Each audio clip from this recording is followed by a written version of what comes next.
آیت اللہ خامنائی کی حفاظت سے متعلق سخت بیان پر امریکی صدر ڈونلڈ ٹرمپ نے غیر معمولی اور شدید دھمکی دے دی ہے۔ امریکی نشریاتی ادارے نیوز نیشن کو انٹرویو میں صدر ٹرمپ نے کہا کہ ایران کی جانب سے انہیں مسلسل قتل کی دھمکیاں مل رہی ہیں، جس پر سیکیورٹی فورسز کو واضح اور سخت احکامات دیے جا چکے ہیں۔ ان کا کہنا تھا کہ اگر ان کے ساتھ کچھ بھی ہوا تو پورے ایران کو صفحہ ہستی سے مٹا دیا جائے گا۔ صدر ٹرمپ نے سابق صدر جو بائیڈن پر تنقید کرتے ہوئے کہا کہ ابتدائی دھمکیوں پر ہی سخت رد عمل دیا جانا چاہیے تھا۔ یاد رہے کہ ایران میں مہنگائی اور معاشی بحران کے خلاف احتجاج جاری ہے، جبکہ تہران ان مظاہروں کے پیچھے امریکہ اور اسرائیل کو ذمہ دار قرار دیتا ہے۔ انٹرنیشنل کرکٹ کونسل نے بھارت نہ جانے کی صورت میں بنگلہ دیش کی جگہ کسی اور ٹیم کو شامل کرنے کا فیصلہ کر لیا ہے۔ کرکٹ ویب سائٹ کے مطابق بورڈ ممبرز کی میٹنگ میں T20 ورلڈ کپ کے حوالے سے بنگلہ دیش کے معاملے پر ووٹنگ ہوئی، جس میں اکثریتی ارکان نے متبادل ٹیم کو شامل کرنے کی سفارش کی۔ ICC نے بنگلہ دیش کرکٹ بورڈ کو بھارت میں کھیلنے کے فیصلے پر غور کرنے کے لیے مزید 1 دن کا وقت دیا ہے۔ واضح کیا گیا ہے کہ اگر بنگلہ دیش ٹیم بھارت نہ گئی تو ان کی جگہ نئی ٹیم کو ورلڈ کپ میں شامل کیا جائے گا۔ بھارت میں کھیلنے کے معاملے پر موقف بدستور تبدیل نہیں ہوا۔ پنجاب سیف سٹیز اتھارٹی نے PTA کے تعاون سے ای چالان کے نام پر شہریوں کو لوٹنے والی 100 سے زائد جعلی ویب سائٹ بلاک کر دی ہیں۔ سیف سٹی کے ترجمان کے مطابق یہ ویب سائٹس غیر قانونی طور پر آن لائن ادائیگیوں میں ملوث تھیں۔ انہوں نے شہریوں کو خبردار کیا ہے کہ کسی بھی غیر مصدقہ یا مشکوک ویب سائٹ پر ای چالان کی ادائیگی ہرگز نہ کریں۔ ای چالان کی تصدیق کے لیے شہری صرف سیف سٹی کی آفیشیل ویب سائٹ echallan.psca.gop.pk یا پبلک سیفٹی ایپ استعمال کریں۔ کراچی کے گل پلازا میں لگنے والی آگ کے حوالے سے تحقیقات میں اہم پیش رفت ہوئی ہے، جہاں سندھ بلڈنگ کنٹرول اتھارٹی نے 4 روز بعد عمارت کا مکمل ریکارڈ اور 7 اہم فائلیں تحقیقاتی کمیٹی کے سربراہ کمشنر کراچی کو جمع کروا دی ہیں۔ ان دستاویزات میں ہوشربا انکشافات سامنے آئے ہیں، جن کے مطابق عمارت سے متعلق 1992، 2015 اور 2021 کے کئی مقدمات تاحال عدالتوں میں زیر التوا ہیں۔ SBCA کی جانب سے فراہم کردہ ریکارڈ میں خلاف ضابطہ تعمیرات، ریوائزڈ پروپوزلز اور ریگولرائزیشن پلان کی تفصیلات بھی شامل ہیں، جس کے بعد اب تک تحقیقات کا دائرہ مزید وسیع کر دیا گیا ہے۔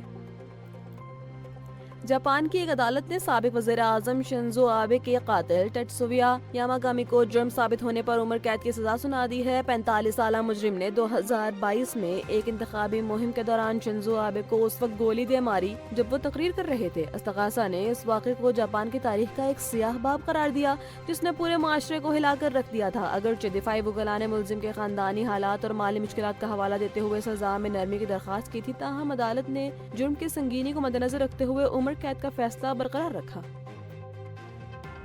آکسفورڈ انٹرنیٹ انسٹیٹیوٹ اور کینٹکی یونیورسٹی کی ایک مشترکہ تحقیق نے مصنوعی ذہانت کے حوالے سے سنگین انکشافات کیے ہیں۔ تحقیق کے مطابق چیٹ GPT جیسے چیٹ باٹ منظم طریقے سے برطانیہ کے پسماندہ علاقوں کے خلاف منفی تعصبات اور دقیانوسی تصورات کو فروغ دے رہے ہیں۔ محققین نے 20 ملین سے زائد سوالات کے ذریعے یہ جانا کہ AI ماڈلز اکثر ان علاقوں کو نسل پرست، سوس یا کم عقل قرار دیتے ہیں جہاں غیر سفید فام آبادی زیادہ ہے یا جو معاشی طور پر پیچھے ہیں۔ پاکستان سپر لیگ کے 11ویں ایڈیشن کے لیے نئی فرنچائز کا انتظار ختم ہو گیا ہے اور باضابطہ طور پر سیالکوٹ اسٹالینز کے نام اور لوگو کی رونمائی کر دی گئی ہے۔ اوزی ڈیولپرز نے یہ فرنچائز 1.85 ارب روپے کی بھاری رقم میں خریدی ہے۔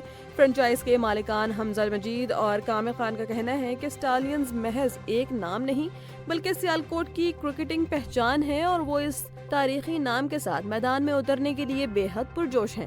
یاد رہے کہ PSL 11 کا آغاز 26 مارچ 2026 سے ہوگا، جس میں پہلی بار 8 ٹیمیں ایکشنز میں نظر آئیں گی۔ وزیر اعلیٰ پنجاب مریم نواز نے کراچی کے گل پلازا سانحے پر گہرے دکھ اور افسوس کا اظہار کرتے ہوئے پنجاب بھر کی تمام سرکاری اور نجی عمارتوں میں فائر سیفٹی سسٹمز کے فوری آڈٹ کا اعلان کر دیا۔ انہوں نے واضح کیا کہ شارٹ سرکٹ اور آگ کے دیگر خطرات سے بچنے کے لیے نئے SOPs تیار کیے جا رہے ہیں تاکہ انسانی جانوں کے ضیاع کو روکا جا سکے۔ اس مہم کے تحت سرکاری دفاتر، ہسپتالوں، اسکولوں اور نجی کاروباری مراکز کی مکمل جانچ پڑتال کی جائے گی تاکہ حفاظتی اقدامات کو ہر صورت یقینی بنایا جا سکے۔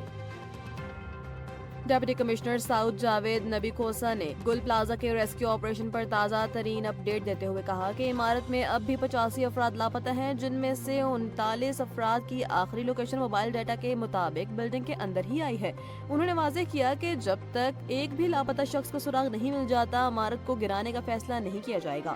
ڈی سی ساؤتھ کے مطابق عمارت کے اندر اب بھی شدید دھواں اور گرمائش موجود ہے، جس کی وجہ سے کولنگ کا عمل جاری ہے اور ملبہ ہٹانے کے لیے مشینری کے ساتھ ساتھ دستی کام بھی کیا جا رہا ہے۔ انہوں نے مزید بتایا کہ حفاظتی اقدامات کے تحت ریمپا پلازا کو عارضی طور پر بند کر کے اس کے نقشے طلب کر لیے گئے ہیں۔ وزیر اعلیٰ سندھ مراد علی شاہ نے NICVD کی کوورنگ باڈی کی اجلاس میں امراض قلب کے مفت علاج کو ہر صورت جاری رکھنے کے عزم ظاہر کرتے ہوئے اسپتال کے لیے 15.5 ارب روپے کے گرانٹ کی منظوری کر لی ہے۔ اجلاس میں بتایا گیا کہ مالی سال 2025-26 کے لیے مزید 3.5 ارب روپے کی ضرورت ہوگی تاکہ بڑھتے ہوئے انتظامی اخراجات اور فنڈنگ گیپ کو دور کیا جا سکے۔